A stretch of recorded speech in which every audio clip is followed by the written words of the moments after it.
Non, mais plus sérieusement, bon, moi, je trouvais ça pathétique. Pas simplement pour nos pays, hein, pathétique en général.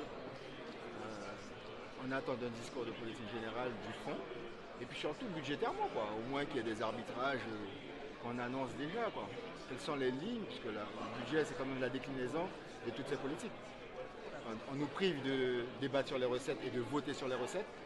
Donc ce sera un petit gâteau qu'il faudra partager, découper. Donc ils vont faire des économies. Dans quel secteur, dans quel ministère, pour quelles raisons, tel choix, bon, il n'y a rien.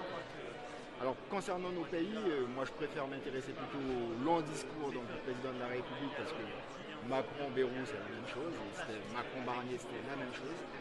Et en fait, je me suis plutôt intéressé au discours du président de la République face aux ambassadeurs. Et en fait, là, on n'est pas dans le patriotisme. On est dans une orientation très claire, guerrière, maintien de la mainmise de la France sur nos territoires, pas d'émancipation politique possible, parce que voilà, ces gens-là sont obsédés par l'esprit guerrier. Messianique, vous diriez? Non, mais non, je dis que en fait, la France veut maintenir donc, sous sa coupe nos territoires, avec aucune volonté de régler les problèmes sociaux.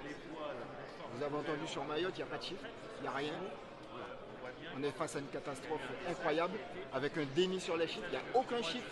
Je parle en termes de bilan, ni sur les morts, ni sur quoi que ce soit. Donc, comment on peut déterminer un plan Mayotte s'il n'y a pas vraiment un vrai diagnostic de fait sur la réalité? Il n'y a rien en fait. Et ça, c'est pas sérieux. Et donc, du coup, moi je parle pour mon territoire, c'est-à-dire la Guyane par exemple.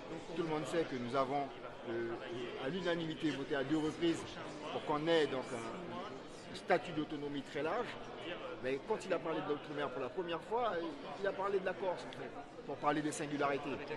Voilà, il parle de la Corse en parlant juste avant de l'outre-mer. Enfin, bon, je veux bien peut-être que les Corses y seront satisfaits, j'en suis pas si sûr, mais voilà, on est dans un mélange des genres et pour moi, vis-à-vis de nos peuples, il y a là encore une forme de mépris.